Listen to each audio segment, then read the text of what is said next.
Welcome back to the King's Corner, the place for all things Bethesda. I am the KingFanMan, and we continue our search for the scariest places in Fallout 76. Today we go to a very historic place, Harper's Ferry, West Virginia. Harper's Ferry, West Virginia is located where the Shenandoah and Potomac rivers come together. It is also where the states of Maryland, Virginia, and West Virginia meet. So needless to say, it is a very unique place. It is also less than 10 miles as the crow flies from Shepherdstown, so you know it is haunted. But we will get to that later. The town gets its name from Robert Harper, who purchased the land called The Point, which is actually the land where the rivers come together. He purchased it in 1751 and was granted the right to establish and maintain a ferry across the Potomac River. There has been so many famous people from history pass through this ferry and this town. The first to visit was in 1783, Thomas Jefferson. He viewed the passage of the Potomac through the Blue Ridge Mountains from a rock that is now named for him. He was standing with his daughter Patsy. Jefferson called the sight perhaps the most stupendous scene in nature. It was only 2 years later, in 1785, when George Washington came to Harper's Ferry to check the river to determine if it needed bypass canals. In 1794, George Washington ordered the construction of a United States armory and arsenal at Harper's Ferry. The federal government purchased 125 acres in 1799. Construction began. There were only 2 arsenals in all of the United States, one in Harper's Ferry and the other in Springfield, Massachusetts. The Harper's Ferry Armory produced more than 600,000 muskets, rifles, and pistols for the U.S. Army. By 1810, the armory was turning out 10,000 muskets each year. One of the better-known historic events that Harper's Ferry is known for is the raid of John Brown.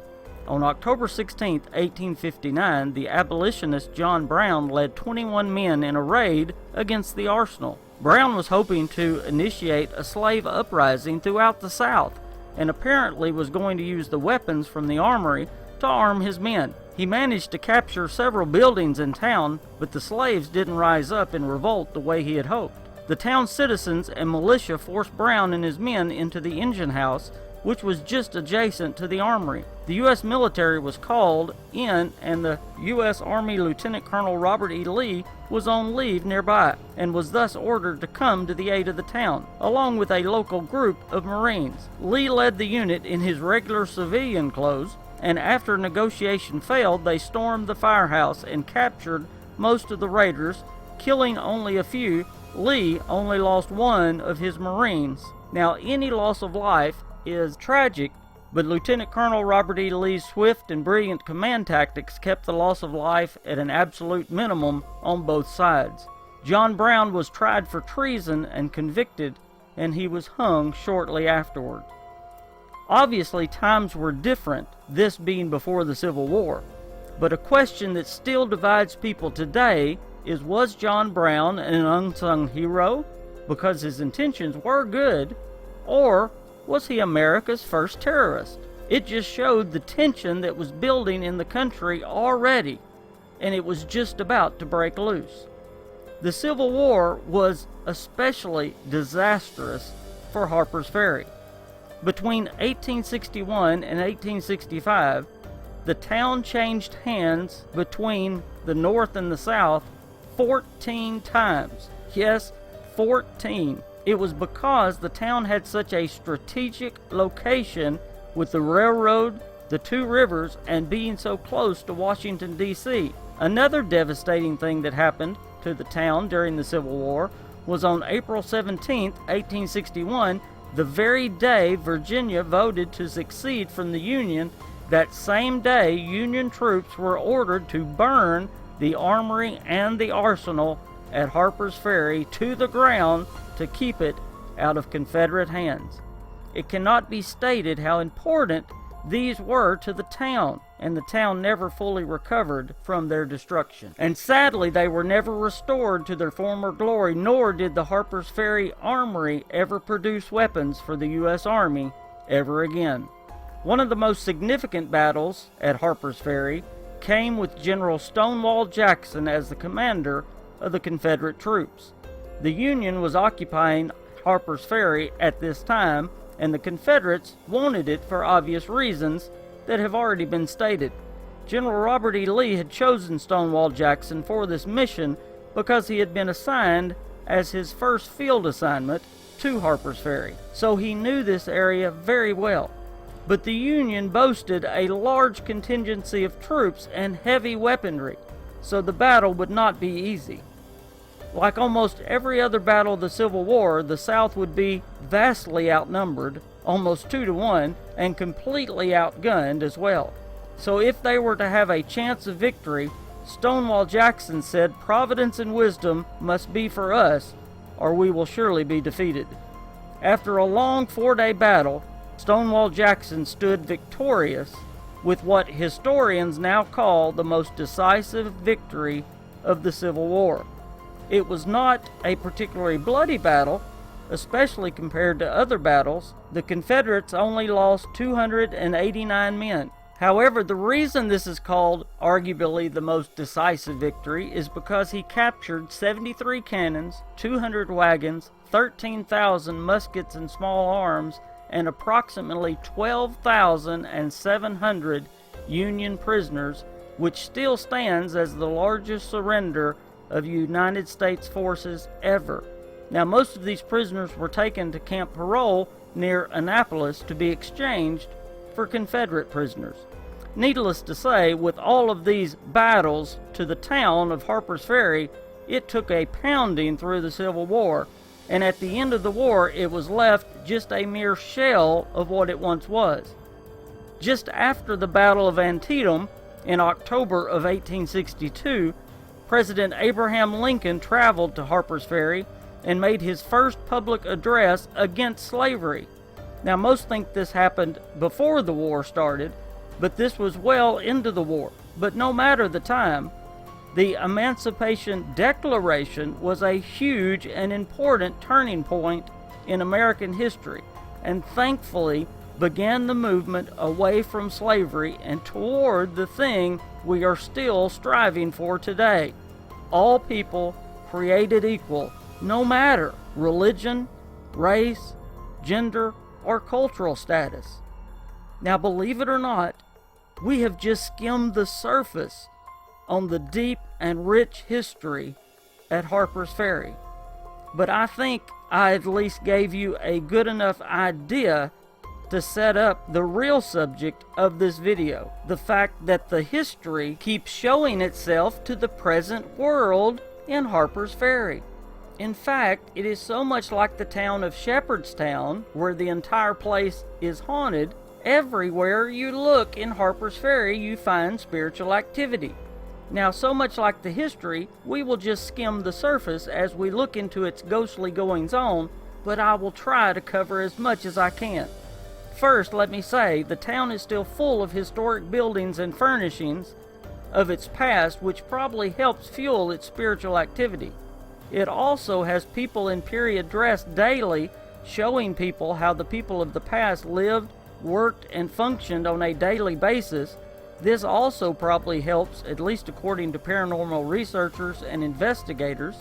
They say this normally causes spirits to be more active. The bakery is making things from the 1800s.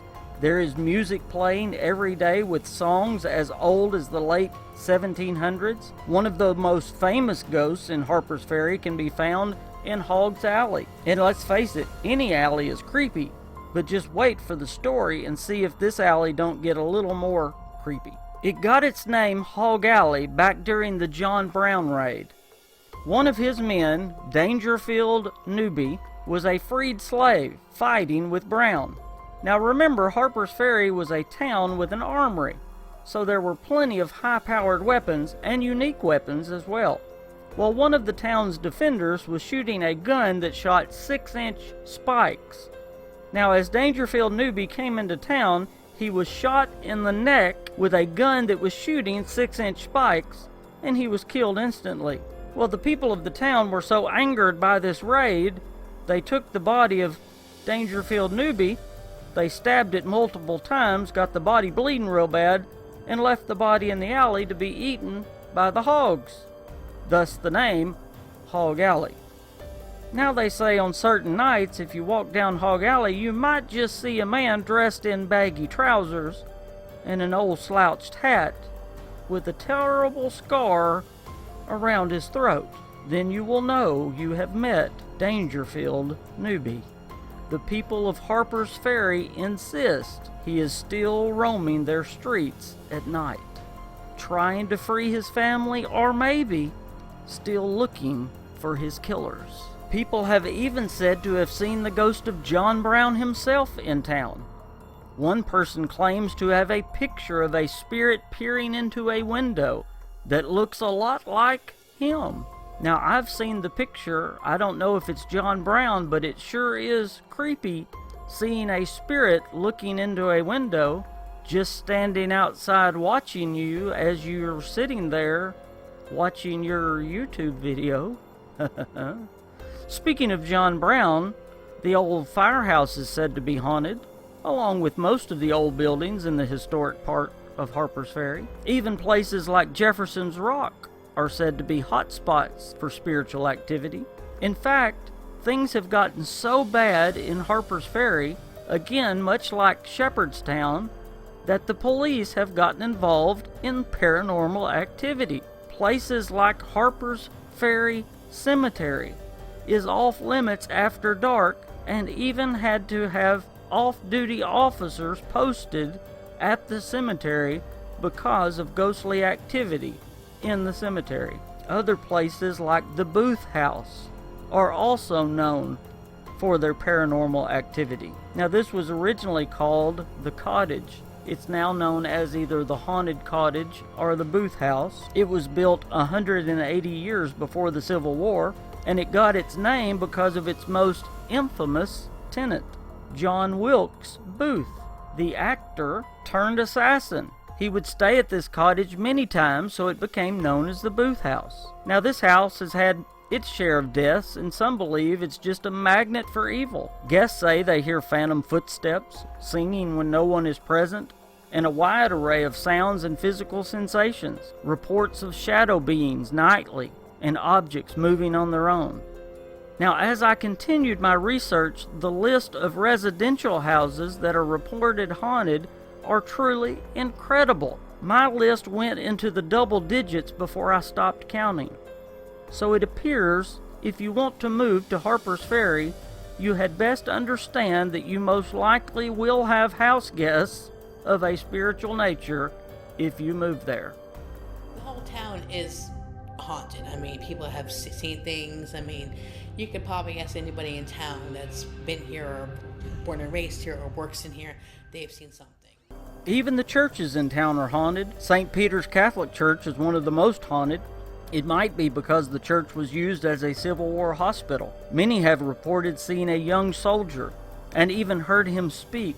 Many believe it is probably the young soldier who was brought into the church and was thought that his wounds were not very bad, so he was told to wait by the door. But it wasn't long, however, until sadly he died from his wounds waiting by the doorway. People have reported hearing voices at the very door of the church.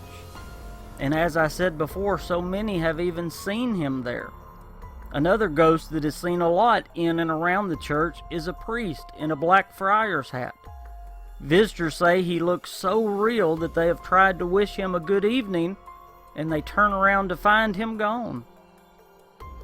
But perhaps the most famous ghost, not only of Harper's Ferry, but of all of West Virginia, is Screaming Ginny. She can be spotted and heard along the old railroad tracks by the old storage sheds. You see, back in the day, the poor folks would move into those storage sheds for shelter. And one of those poor folks was a gentle, kind woman named Ginny. She had no family, and one night she sat by the tracks eating some stew. It was a cold winter's night. She was huddled by the fire. She was wearing a wool dress. and a spark from the fire leapt out of the fire onto her dress, and her dress caught on fire. But she didn't notice it until it had burnt through 3 layers of her clothes. She jumped up. She didn't have any stew left. She didn't have any water to drink. Nothing to put it out, and the fire continued to grow. Some say there was an old drunk that tried to help, and he tried to help by throwing his drink. But of course, this just caused the flame to engulf her whole body. As she now ran screaming, the fire grew and grew. Ginny, now overwhelmed by pain, her body glowing red, her screams growing more and more horrible every step. She staggered blindly onto the tracks. She's now just west of the station at Harper's Ferry. Now she looks like a ball of fire, barely human. In her agony, she didn't see the glowing headlight of the train rounding the curve. A moment later, her horrid screams were instantly silenced as the train mowed her down.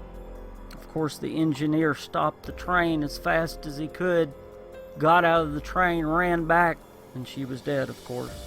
She was given a pauper's funeral, buried in an unmarked grave, and within a few days, another poverty-stricken family had moved into her shack, and Ginny was forgotten.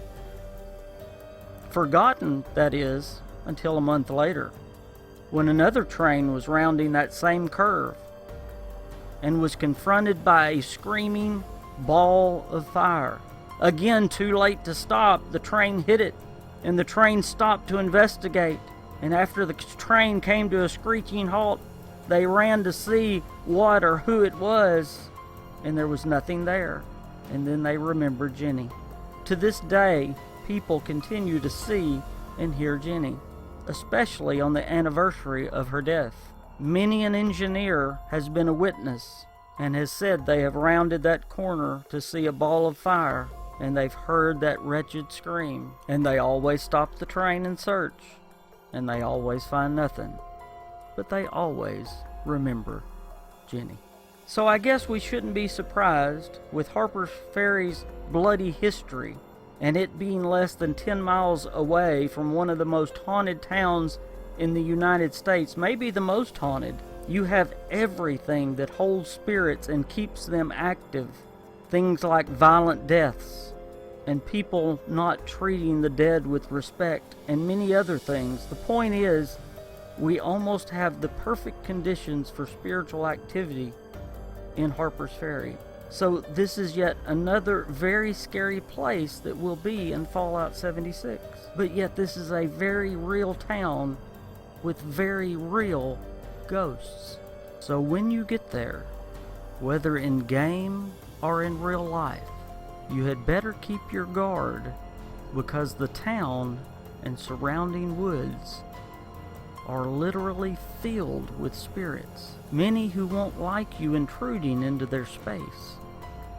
When you get close to the train tracks and you start to see a glow, listen real hard, because there might just be a horrid scream coming soon after.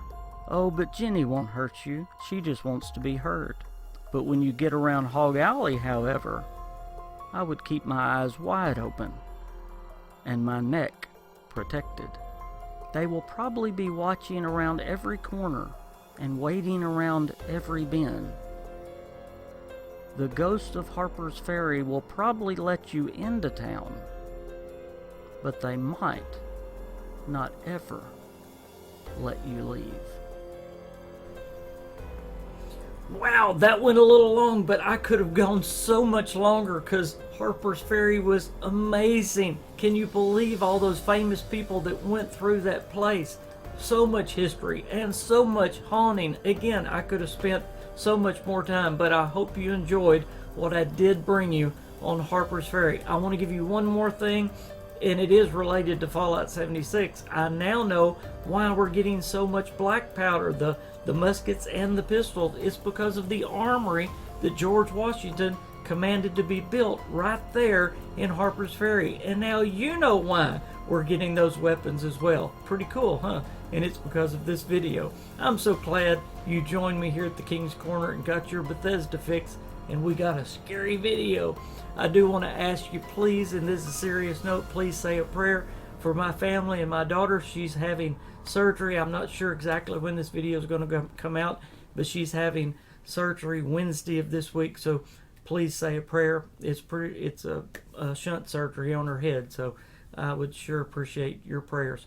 Other than that, please check the links down below in my video. I'm not going to go into all my spiel because the video was pretty long, but you know all that, so you can check all that. But thank you so much for all that you do for me and for this channel. Guys, I'll see you soon. I am the KingFanMan. Bye, guys.